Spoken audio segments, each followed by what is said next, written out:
Three, two, one. Hello, everybody. Welcome back to another episode of the Nine Hole Podcast. This is your host, Ian Miller. Today, I wanted to talk about some things that are going on around the game of baseball. I obviously wanted to talk a little bit about the first night of the MLB Draft. It is upon us. People's lives are changing forever for the better. We got some questions going on about who should have been taken where. Obviously, Travis Bazzana was that number one pick last night. That was big time. Appreciate you guys tuning in on Instagram Live. I appreciate you tuning in on No Filter. Whether you're on Apple Podcasts, YouTube, all that stuff. Appreciate you guys being here. Like I said, like to recap a little bit of the first round of the MLB Draft. Talk about some news going on around the league in the game of baseball, and then obviously leave off with some tidbits on the baseball development process. Obviously, here at the Nine Hole Podcast, I'm aiming at providing insights and empowerment to the next generation of nine-hole hitters, the next generation of athletes that want to maximize their abilities and their capabilities, and this is where we talk about it. This is where we do it. Before jumping in head first, man, I'd love to give a shout out to the Cleveland Student Visionaries of the Year and the sponsor of today's stream, the Leukemia and Lymphoma Society, doing good work and raising money for the fight against blood cancer. Appreciate you guys. Check out the link. It is right at the top, at the ad space there at the top of No Filter. Check them out. They're doing great work. Again, appreciate everybody for being here, tuning in. So let's talk about the MLB Draft, man. Last night, obviously, the first round came and went. There were some bonus picks, a whole bunch, man. But I just kind of wanted to recap it, talk about some things that stood out to me. Wanted to talk about the alarming rate, high amount of college bats and college players taken in this year's draft. A record was set, obviously, with the amount of college players that were taken this year. And man, I had some questions about what you guys thought in the chat. Leave me something in the chat about who you thought should have been the first pick. Did you agree with Bazzana being the first guy taken? But man, just right out the gate, first round's done. The number of college players that were taken last night out of the 30 first round picks was 20. So there were 20 college players taken in the first 30 picks of the MLB Draft. And there was, what is it right here? The first picks, history was made. The first 8 picks were college dudes. So 8 for 8 were college players. 20 out of 30 were college players. That's absurd. It's an insane number. And it is the latest, obviously history made, the latest without a high school pick since 1965 when the MLB Draft first started, man. So right off the bat, what does that say? These guys, $10.5 million for the first pick. Your life's being changed, obviously, but these guys want to see like MLB ready talent, right? So development, progression, maturity, being able to handle the mental side of the game is huge. And that is just, we see that now with the first round talent that has been taken. So 20 out of the 30 picks are college players from last night in the first round. So that's big time. Obviously, I think we've seen it with the Angels in the past where they've taken somebody and then they've progressed them through the minor leagues fairly quickly. They want to make sure that people are major league ready, especially if they are giving them potentially 8 figures in the draft, right? 7 or 8 figures is going to change your life. They want to make sure that they are spending that type of life-changing money on a draft pick that is MLB ready and can make a huge impact sooner rather than later. So the number of players that I saw, obviously, we just talked about the alarming number of college players taken, but the number of players that could play up the middle. So when we talk about premium positions, right, we talk about players playing up the middle, catchers, pitchers, shortstops, center fielders. Obviously, you could talk about second baseman in there. We had dudes like, the second baseman from Tennessee was taken fairly high. Second baseman from West Virginia taken fairly high, J.J. Weatherholt. Those guys are second basemen. Right, I think JJ was drafted as a shortstop, but he's got potential anywhere on either side of second baseman. But what really stood out to me were obviously the amount of players that play up the middle that were taken in the first round. Right, so we're talking about catchers, shortstops, pitchers, and center fielders. Those are the premium positions. right? So if you guys are striving to be first rounders, you striving to be Major League Baseball players, you need to play a premium position and you need to play it at a high level. So we're talking about up the middle, talking about shortstop, catcher, pitcher, center field, being able to play those positions at a high level, being able to be extremely athletic playing those positions obviously demands the most attention and commands the highest price tag. We are seeing these guys making life-changing money in the first round of the draft, and they are athletes, man. They are developed. They are strong up here. They're obviously fucking elite athletes, but these guys are able to handle multiple positions at a high level, and they're mentally strong and they're capable, right? So the number of up the middle players taken last night, out of the 30 picks in the first round, 22 out of 30 of them are playing up the middle. 22 of 30 of those first round picks are catchers, pitchers, shortstops, or center fielders.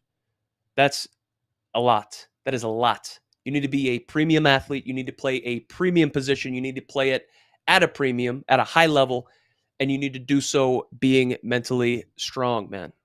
So the number of college players taken was high. The number of players taken that play a premium position, aka up the middle, is high. Were there any surprises last night?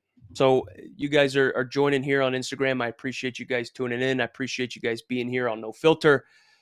What did you guys think about the MLB draft last night? Who do you think should have went first? Obviously, like Bazana is.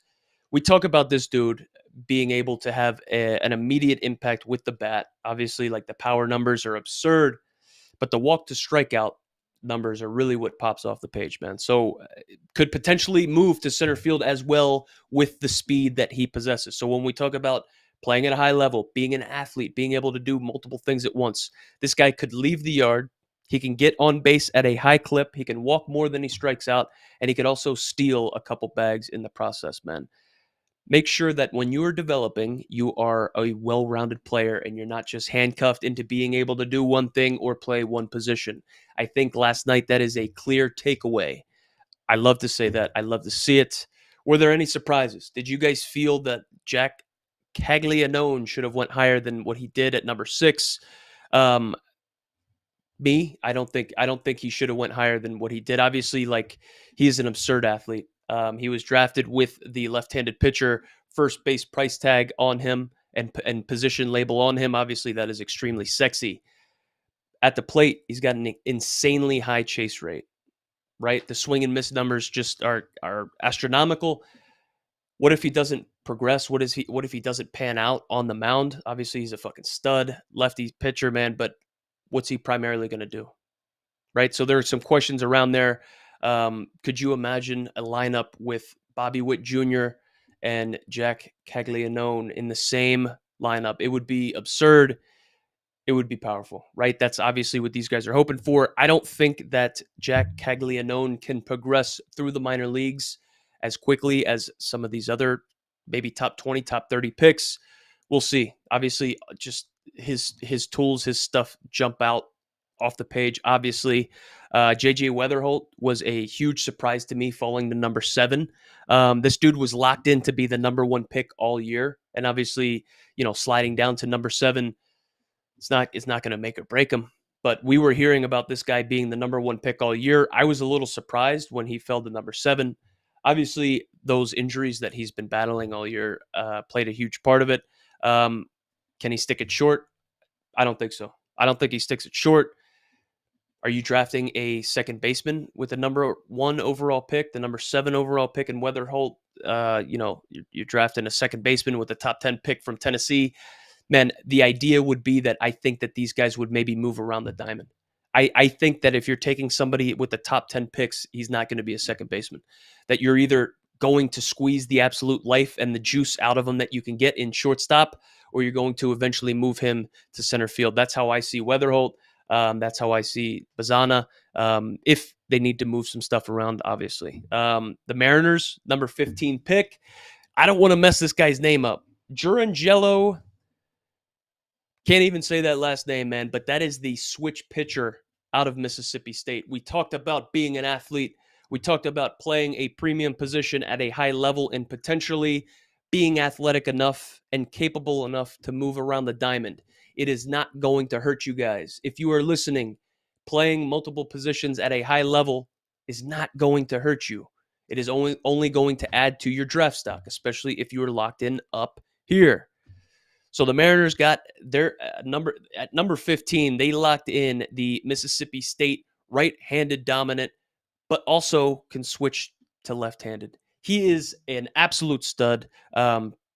Predominantly a right-handed pitcher. He's a stud. We'll see what happens, man. That obviously jumped out the page to me, man. He's been accruing a whole lot of attention. Like I said, I do not want to butcher his last name, but I'll try it. Here we go.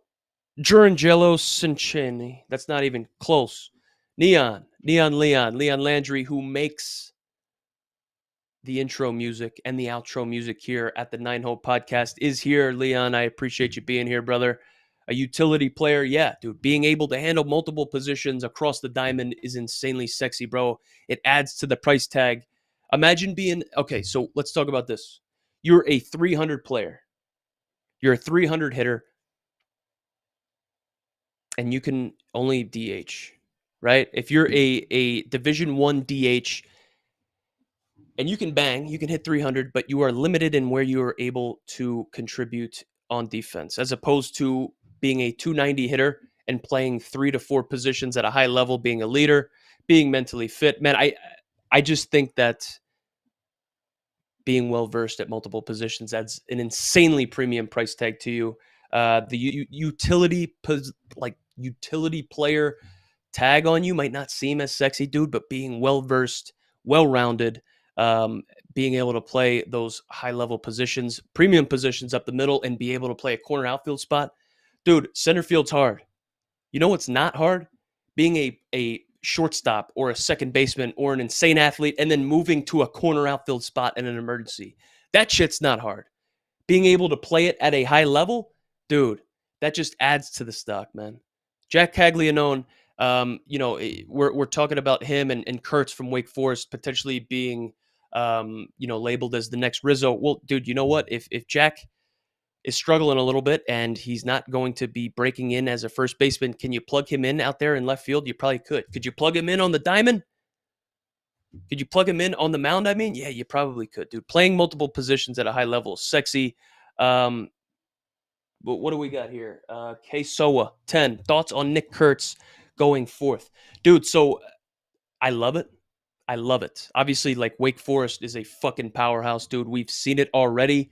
I love it. He missed some time, dude. I want to say Kurtz had like a 3-something, like a low 3, like just above a 300 batting average. He had some home runs. I think he missed some time. Dude, that is a question mark pick. Yeah, it's a big pick. You're making a big bet on a big-time athlete. Is he going to be hindered a little bit with that development because of the time missed? I think, yeah, dude. I think, yeah. What is he, a top 10 pick, top 15 pick? Of course, bro. But taking him number 4 in front of Caglianone, I mean, that's a question mark right there, bro. I agree. Huge fan. I love that, man. I appreciate the question. You got any other questions, man? Hit me with them. I'll address all of it. Yeah, there were some questions, man. Obviously, like I said, JJ Weather falling to number 7 was probably one of the biggest things that jumped off the page. This dude was supposed to be the number 1 unanimous pick all year, bro. Injuries play a big part. You got to make sure you're on the field. You got to make sure you're healthy. You got to make sure that you're playing your position, your defensive position at a high level so you can command a premium. What I saw, we've been talking about it. It's the theme, dude. From the last night, from the first round, the number of players that can play multiple positions, dude, 10 out of 30, right? So we're talking about dudes that, the third baseman from Georgia that was drafted. I think, what do you go, number 3 or number 4? He might not be a third baseman, dude. He might not be a third baseman, dude, right? Is he? I know he's compared to Chris Bryant. Colorado loved that dude. Is he going to be a left fielder moving forward? Probably. We'll see. Focus on banging, young man. We'll stick you in the outfield. Being able to play a premium position and being able to fill in at a corner, dude, is just so sexy to these guys. We're talking about development. We're talking about maximizing your career. We're talking about making it to the big leagues as high and as far as you can go. Play multiple positions. Be well-versed. You don't have to be a utility player, right? Where it's like, okay, he's okay at shortstop. He's okay at third. He's serviceable at first. He's okay at left field. Be fucking dominant at one of these positions and be well versed at a whole bunch of others. Maybe if you're a 250, 260 hitter, but you can play a premium position and fill in elsewhere and be a potential gold glove or a above average outfielder at one of these corner infield positions, dude, that's hot, right? Whether you're a college player, everybody's transferring nowadays, bro. The transfer portal, the baseball free agency market in college baseball is out of control. If you're serviceable in multiple positions, bro, sky's the limit, dude. Sky's the limit. We are looking at these guys. 10 out of the 30 first round draft picks can play multiple positions, and we're talking about Weatherholt, right? He got drafted as a shortstop. That guy's a second baseman. That guy's potentially a corner outfielder, center field. He's fast as shit, dude. He's fast as shit. The drafted Condon as an outfielder. They said that's what I'm talking about. Thoughts on the Braves pick, Caminiti? I'll be honest with you. I don't know a whole lot on Caminiti. I should be a little bit more versed there. Let me follow back up with you. I will do some research on that. But dude, these guys are talking about Bazana, the number one pick, mind you. They're talking about the number one pick moving to center field down the road, right? We're going to draft a second baseman as the number one pick. That guy has a potential to be a gold glover in center field. That guy can walk more than he strikes out throughout his 3 years. That guy can steal 30 plus bags, potentially hit 30 plus home runs. Bazana had 180 walks to 146 strikeouts in 3 collegiate seasons, including 76 walks this past year with just 37 strikeouts in 60 games, bro. That's absurd. So you were able to play multiple positions potentially, right? And then you're able to have great plate discipline and hit the ball out of the yard, man. That's worth $10.5 million at least right off the bat. And they are talking about Travis Bazana giving presentations. I don't know if you guys were watching the draft last night, but on ESPN, they said that this dude was giving presentations to his teammates about data and analytics and offering advice on when they should be the most aggressive, when they should be swinging. And we're in college, bro. 18, 19, 20, 21 years old. This guy's giving presentations on analytics and data to his teammates on making them the best versions of themselves. So we're talking about playing multiple positions potentially at a high level, being able to do multiple things at a high level, right? We're talking about hitting the ball out of the yard, playing premium defense, having a good eye, get on base. But obviously, this guy is locked in here. These guys, these top 10 guys are locked in here. We saw with the third baseman from Georgia. I don't want to say Condon or Condon. Man, I don't want to mess these guys' names up because I'm weird like that. But these guys are obviously leaders. They are locked in here.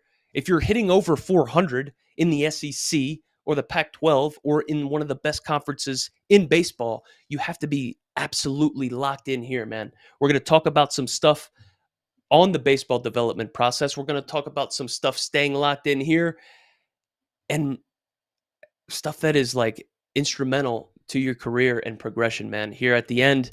But like I said, I just wanted to run through a little bit of the first round, some stuff that stood out to me. Obviously, the switch pitcher being taken, number 15 by the Mariners, is lights out, bro. We're going to see what he's capable of. Caminiti, I need to do some research on him with the Braves, bro. I will have an answer for you. We'll talk about that moving forward, man. We got some news around the league. Let me just take a little sip of water. We got some news coming out around the league. Obviously, you guys have seen it. Dude, Dustin May tore his esophagus. Dustin May tore his esophagus. So the Dodgers are hurting right now, with their pitching staff and their bullpen, man. We'll kind of go over what they got going on. Wander Franco, you guys saw the news last week. He got charged, man. He got charged messing around with minors. Can't be doing that, bro. A 23-year-old messing around with a 14-year-old girl. Just, nah, dude. And then we got some all-star home run derby type stuff going on. Love to get your feedback. Who do you guys think is going to win the home run derby? Are you guys even watching the home run derby? I'll tell you what, I am not going to be watching the home run derby. Talk to you a little bit about that. Let's see here. Neon Leon, D. Gordon and Billy Hamilton transitioned from shortstop to the outfield. Bryce Harper transitioned from outfield to first base. You're speaking facts. Dude, Leon, I absolutely love that, bro. So, like, You just need to get somebody to take a chance on you. You just need to get in the door. If you are well versed, versatile, you're athletic enough to be able to spread around the diamond, dude, it's just going to add to your value, man. Obviously, not everybody wants to have the utility player role labeled on them. That might not be sexy as being like an everyday shortstop or an everyday center fielder, but being well versed at multiple positions, man, that is not going to be a detriment. I promise you. I love that, Leon. Thank you for being here. I think those are great references off the bat. So let's talk about Billy Hamilton. Let's talk about D. Gordon. So these guys are speed guys, glove first, right? You can't steal first base. You can't steal first base. So these guys are going to do their damage on the base paths. They're going to get on the base and run. You're going to get on first base and potentially score on a single. Dude, I get it. These guys have transitioned right from infield to the outfield, back to the infield. Like we saw D. Gordon doing it in center field with the Mariners, winning gold gloves at second base, dude. Being well versed and athletic enough to cover multiple positions is going to keep you around for a long time. Billy Hamilton may still be playing baseball, dude. I think he might. I'm not sure if he's 35 or 40 years old yet, but I know that guy can still run. I know that guy can still go catch a fly ball, right? And that's going to prolong your career. We're going to talk about some other things that may prolong your career from a baseball development standpoint moving forward here at the end. But let's talk right off the bat, dude. The Dodgers. Dustin May tore his throat.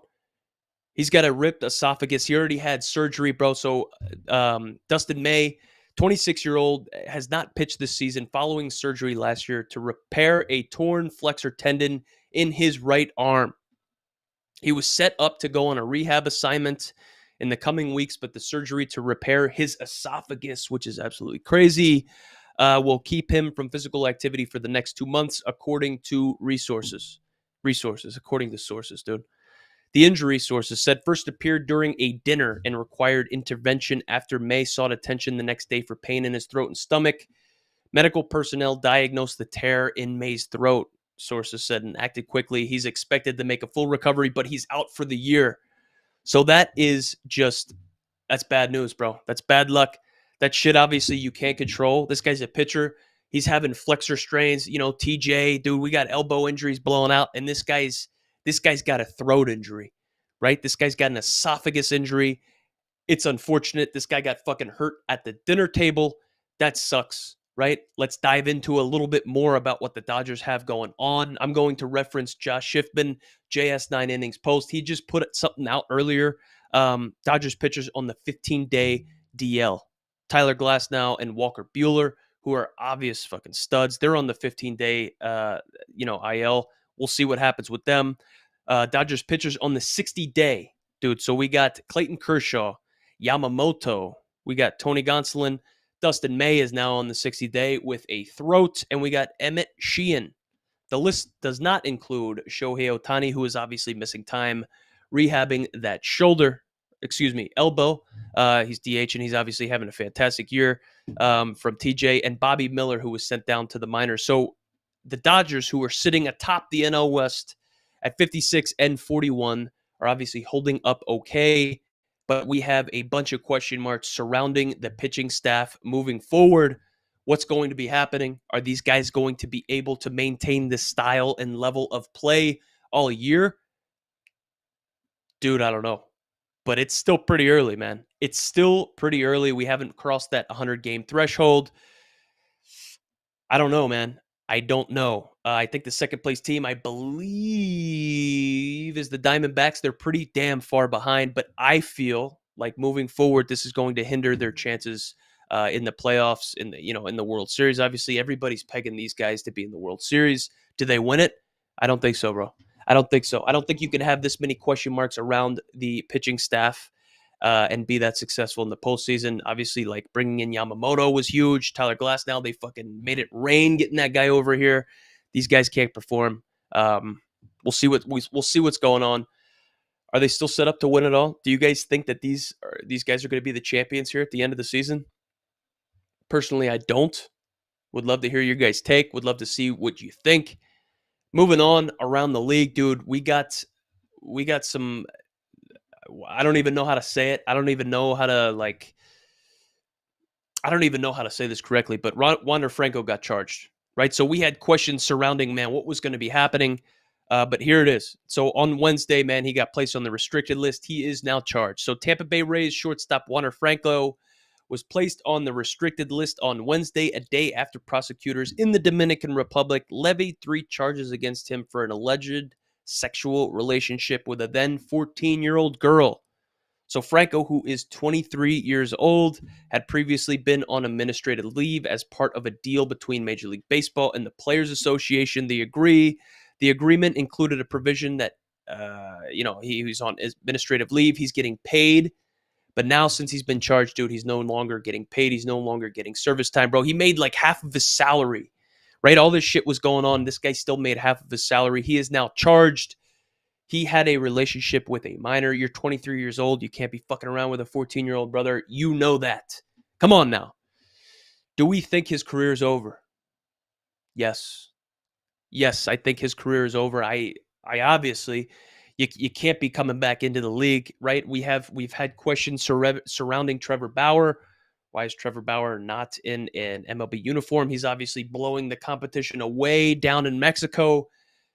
But the brand that he is associated with, his reputation, even though he wasn't necessarily came out as guilty, that did not come out that the shit that he was being accused of was true. It's still happened, man. It's still branded him. It's still negatively impacted him, man. I think, Wander Franco, we obviously have seen him play his last games in Major League Baseball. I think his career is over. Now let's take a little step to the side, bro. So Wander Franco, with having a sexual relationship with a minor, we've seen in the video game space the stuff that's going on around Dr. Disrespect. This is obviously prevalent in the baseball space because everybody under the sun in baseball watches video games be played on Twitch, on YouTube, or they play video games, right? You don't see it necessarily behind the scenes, but this impacts. Dude, when I was at Wrigley Field, when I'm playing for the Cubs, I was up with the Cubs for a week, dude. I was with the Cubs for parts of 2 years, grinding my beanbag off in the minor leagues, and I was only up with the Cubs for a week in the big leagues. I appeared in one game, and in that week, dude, these guys are playing, Dr. Disrespect. Or they're broadcasting Twitch streamers live pregame beforehand. Dude, it's crazy. You can't be having relationships with a minor, bro, regardless of if it's talking or if it's physical, man. Come on. We saw what happened with Sketch. Everybody watches Sketch as well, dude. Not that what Sketch did anything bad, but we're going to talk about reputation. We're going to talk about brand. That's obviously been a theme here on the 9-Hole podcast, being able to maximize your reputation and brand and the style of baseball that you play. On and off the field, it all carries weight. So make sure you are cognizant of that. Brick wall baseball, I think he should have to pay back the money collected since being put on leave. Dude, yeah, I think you're right, bro. How is this guy making he made half of his salary this year as the investigation was going on. And dude, there was stuff that's like pointed to it happening, right? And he's still he's accruing service time and he's accruing, payment, dude. I don't like it. I'd love for him to pay it back. Who knows what he's got left after he pays that back, right? It's crazy to think about it. It's wild that we have to have these conversations, these discussions, dude. Don't mess around with underage people. Don't do it. It's not worth it, guys. It's fucking not worth it, man. Lastly, little news around the league, dude. We got the All-Star game. I get Brickwall. Appreciate you being here, bro. Always, dude. You're awesome.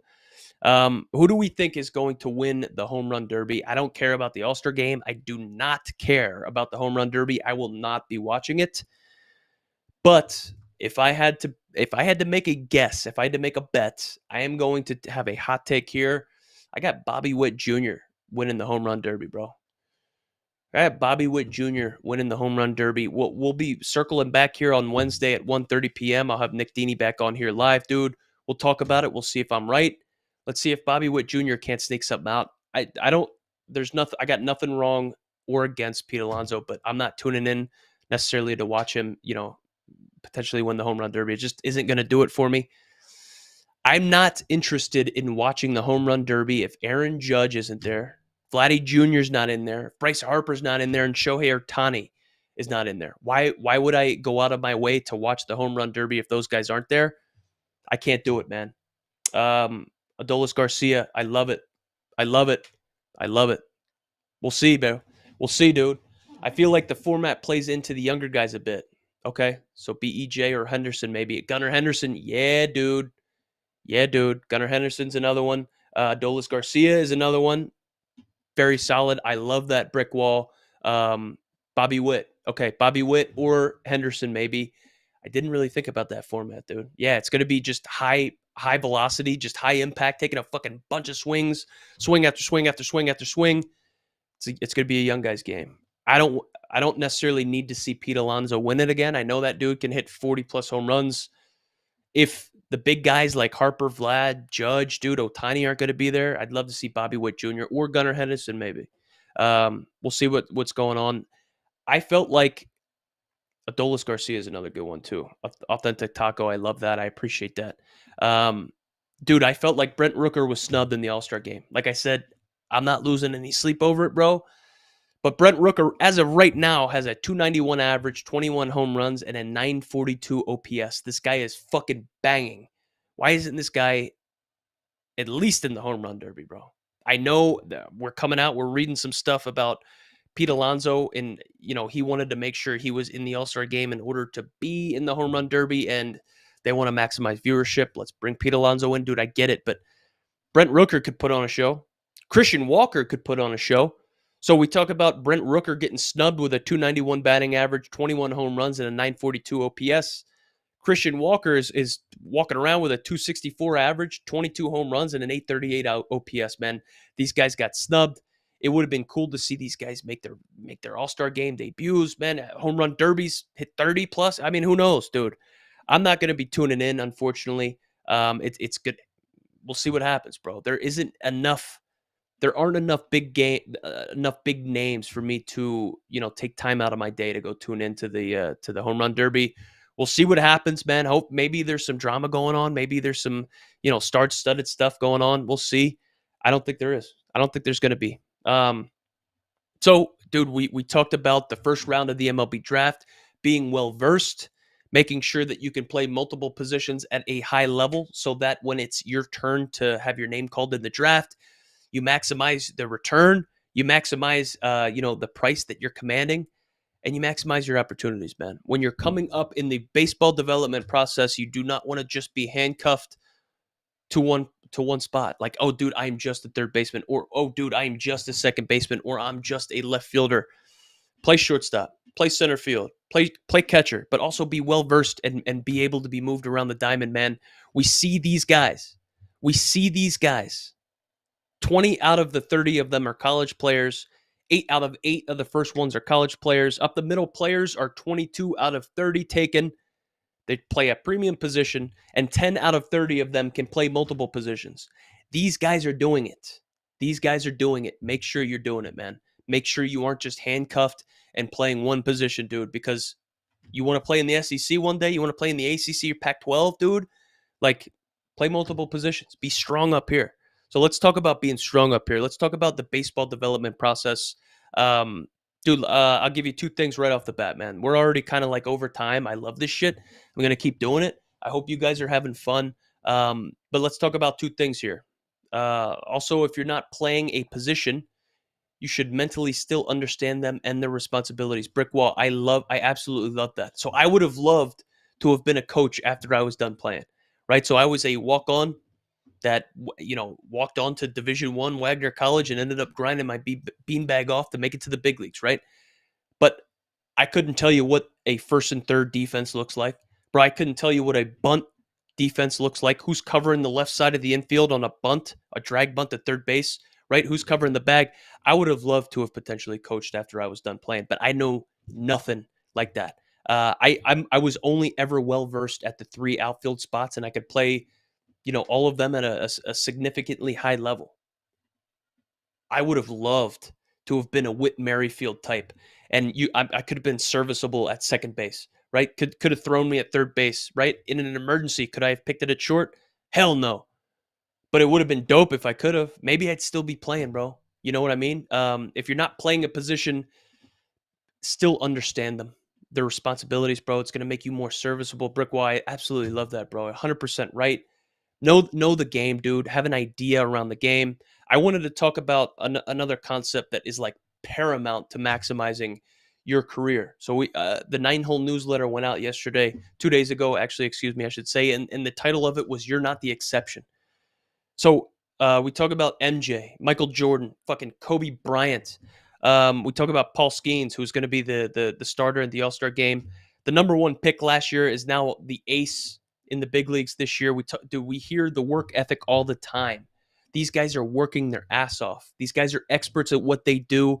They put in the 10,000 hours. So the 10,000 hour rule is like, if you want to become an expert at anything, at a certain craft, at a certain mechanic, at a certain game, at a certain position, you need to put in 10,000 hours worth of grinding in order to become that well versed that you could be deemed an expert.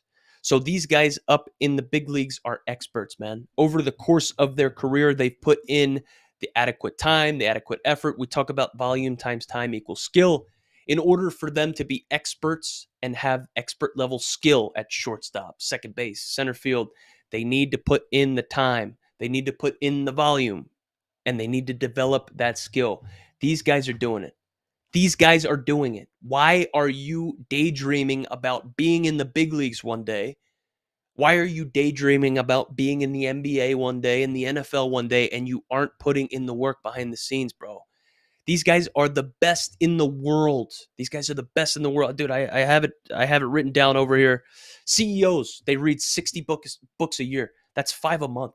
These guys need to stay on top of their shit to get a leg up on their competition. They're putting in their 10,000 hours consistently, continually, over and over, man.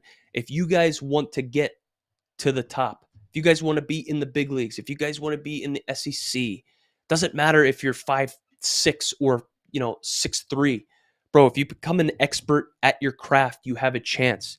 Give yourself a chance. Leon, speed kills, bro. Can't teach baseball instincts. I love that. Leon, you're 100% right. You're 100% right. There's a dude that played and coached at LSU. He was my teammate in AA. I couldn't agree more, bro. Speed kills. You can't teach the baseball instincts.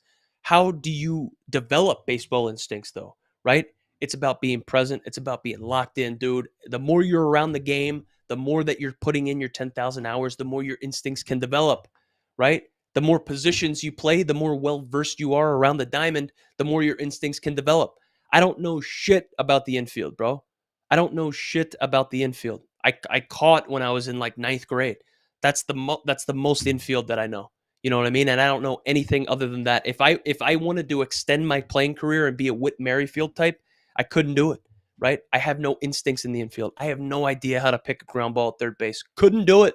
I'd be Olaying the shit out of everything, bro. Get your instincts up, right? Baseball IQ up. Understand the responsibilities, dude. It's just makes you more serviceable. Alexander D'Ambrosio, couldn't agree more. I love you being here, brother. Thank you for the comments. Yeah, keep them coming, man. I love that. So we talked about the 10,000 hour rule. I love that because, dude, if you want to make it to the top, you need to put in the same type of work, if not more than those dudes that are at the top. So, yeah, reputation. Practice doesn't make perfect. Repetition. Absolutely, bro. So we talk about these dudes that are at the top. We talk about Paul Skeens. We talk about Kobe Bryant in the NBA, right? Obviously, these guys are workhorses. They work hard as shit. They are strong here. They're locked in, right? But they're also big time athletes. They're big. They're strong. They're athletic. They're 6'5" plus. They throw 100 miles an hour. They can squat 600 pounds, bro. I get it. If you want to be as good as those guys and have the type of impact that they do at the biggest stage, you need to literally work as hard as them. You have to. You are not the exception. You have to put in the 10,000 hours. If you aren't as physically gifted as those guys, which we are all not, then we have to work even harder than those guys. So if you're 6'5" and you throw 102 like Paul Skeens, you need to work as hard as that guy in order to get to where he went. You want to be like that dude, you need to work as fucking hard as that guy. If you aren't as physically talented, as much of an athlete, right? As physically gifted as that guy is, you need to work even harder, bro. I think that's something that we as baseball players don't wrap our heads around enough, and I don't think it's necessarily like preached from the youngest levels going up, man. You aren't the exception, bro. You need to work as hard as these guys, and if you aren't as talented, then you need to outwork them, right? So we talk about Paul Skeens, bro. You see this guy putting on the little weighted thing with water in it. He's doing these things. He's throwing footballs, dude. He's doing the plyo balls. He's doing the strength, dude. This is all days that he pitches. What do you think he's doing when he's not pitching, bro? Right? This guy was supposed to be in the military, right? Transferred out. Crazy story. You know he's routine oriented. You know he's disciplined. You want to be like that guy? You need to be just as disciplined, if not more, if you aren't as gifted as that guy. D'Ambrosio had an older teammate tell me it's the willingness to do the same thing over and over again. I love that. You're piggybacking off of Leon Landry right there, right? Repetition. Practice does not make perfect. It's about repetition, repetition, repetition, repetition. I love it, right? That's the 10,000 hours, boys. That's what we're talking about. That's the repetition, man. That's how you become an expert. Brick wall. The work you do every day is the investment into your future, bro. I absolutely love that, man. You might not see the hard work that you're putting in right now, make leaps and bounds of a difference, right? But if the work that you are putting in isn't working for you, that means it's working on you, right? So if you're grinding your beanbag off in the cage 6 hours a day and you're not necessarily hitting 300, that work is working on you. If it's not working for you, it is working on you. All work works, man. All work works. Put in the work. Everybody knows what they need to do. Everybody knows what they're capable of, right? It's just about making sure the proper systems and processes are in place so that you can maximize. Make sure that you are investing in your future with that work you do every day. I love that brick wall. I love that. Alexander D'Ambrosio, I love it, bro. Leon, that's awesome, bro. I love all that shit. Let's keep it going. Last two things, man. Maybe I just hit on one of these before I get out of here. We're running into the 45-minute mark, bro. That's longer than I wanted it to be anyway, but be the same dude. Be the same dude. So I've had teammates obviously throughout, almost a decade in pro ball. We all know the teammates. We all know the good teammates. We all know the bad teammates, man. We all know the teammates that get really high when shit's going well, and we know the teammates that get really low when shit is bad. That's a cancer to be around, bro. If you're the type of teammate that is really high when stuff's going well and is really low when shit's not going your way, bro, that's a terrible teammate in my opinion, right? Those are the type of dudes that we don't want to be around. So everybody knows when you're doing well. Everybody knows when you're doing shitty, like your Eeyore from Winnie the Pooh. Is anybody? I'm sure people have seen that. Down in the dumps, just bringing people down with you. Don't be like that. I always kind of like marveled at those teammates that were able to be the same dudes day in and day out, be even keel, bro. Think about how many ups and downs are in the baseball development process. Think about the ups and downs that are in the course of a full baseball season, dude. If your emotions and like your mentality are just like this over and over and over again through the peaks and the troughs or the peaks and valleys of the year, dude, you're going to be miserable to fucking be around. And you're going to be a wild card every day. Stay even keel, man. You need to have a process. You need to have a system in place that can keep you right here when stuff's going well, that can keep you right here when stuff's not going your way. For me, it was journaling, right? I kept a journal. I work with players behind the scenes, and we talk about keeping a journal, man. What got me out last week? Because what got me out this week should not be able to get me out again this week if I'm implementing and utilizing practice the right way, right? So how it works in professional baseball or college baseball is, well, I should say more professional baseball because you're playing literally every day, dude. But like my early work today for the game tonight at 7 is attacking the shit that I didn't do well yesterday, right? Like I'm continuously trying to chip away and increase and be well versed at the stuff that I was struggling with yesterday, man. You need to make sure that you're utilizing that stuff. You need to make sure that you're utilizing the 10,000 hour rule, man. Meditation and mindfulness was another big one for me. Leon Landry, how did you continue staying positive in a game of failure, bro? So that is the baseball development stuff that we're talking about. For me, I didn't find out about the mindfulness and the meditative practices towards the back end of my career. And I always struggled with this until the last couple of years, bro. So meditation was big. Like I said, the journaling was big. Trying to separate my results from my worth was big. It took me a long time, but like if I went 3 for 4 or I went 0 for 4, when I left the field, I still had the same worth, man. And that's way easier said than done because we're always playing a game that we're gonna fail, dude. I get it, but like I think for me, it was being able to snap into, hey, I'm still Ian when I leave the ballpark. Um, I had a way of a little like meditative practice, a little mindfulness practice that when I left the locker room, dude, it was no baseball for the rest of the night. I just left that there. I'd go home to my wife, my dog, and just chill out, bro. I think that's really what helped me. I think that's pretty healthy. Be the same dude, even keel, man. Not too high, not too low. And then there's last thing I'll leave you guys with, and then I got to get out of here, man. I appreciate everybody being here again, right? Brick Wall, man, D'Ambrosio, Neon, thank you boys for being here. Different types of leaders, man. There's there's different leadership structure. There's different team structure with every team that you play on. But I think there's different types of leaders, man. So obviously, like there's the best player in your team, the most skilled, the most athletic. Like that is a dude that is the skilled leader. You look at that guy, you're like, okay, that's the table setter. That guy's probably going to get a couple knocks today. That's the best player on the team. That's a leader, right? The way that he plays his energy on the field, that carries over into everybody else. Everybody else wants to be that same type of player. Then the second type of leader is the team captain, man. The vocal leader, the dude in charge. This can be multiple players. It might not necessarily be the best player on the team, but it's the guy that commands the respect in the locker room. It's the guy that can get everybody huddled up and rallied around him on the same team.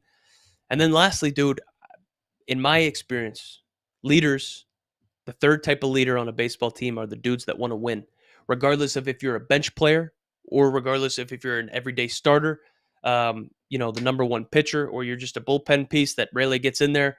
Dude, I think that if you want to win, you will truly separate yourself and kind of stand out as a leader. And I played with a bunch of players that weren't necessarily the best players possible, didn't play all the time and have the biggest impact, but they were the biggest leaders in my mind because everybody wanted to be like them, bro. They were able to rally people around them just by the way that they held up their teammates. I love it, man. So like when you're going about your baseball development process, when you're going about your season, everybody's kind of in summer ball right now. Think about what type of leader you are. Think about what type of player you are. Are you able to play multiple positions? Are you able to be mentally strong, mentally fit? Do you have a process in place? Do you have a routine in place? Are you a participant of the 10,000 hour rule, dude? Do you put the necessary time in when you're supposed to be doing it? These guys are doing it at the top level, right? You are not the exception, man. Make sure you're getting your work in. Leon, love you too, man. Appreciate you guys being here. Fellas, that's all I got. Brick Wall, thank you for being here. D'Ambrosio, thank you for being here. Thank you, everybody, for tuning in to this episode of the Nine Hole Podcast. Bro, I'm going to keep doing this, man. I'm going to keep doing this multiple times a week. I'm going to be live on multiple platforms. And I'll catch you guys again moving forward. All right? So thank you, everybody, for tuning in. I will catch you guys back here on Wednesday with Nick Dini. We'll talk about the youth and amateur space. Any questions, send them my way. Anything you guys want to hear, talk about, let me know in the chat. Again, thank you, boys. Take care, everybody.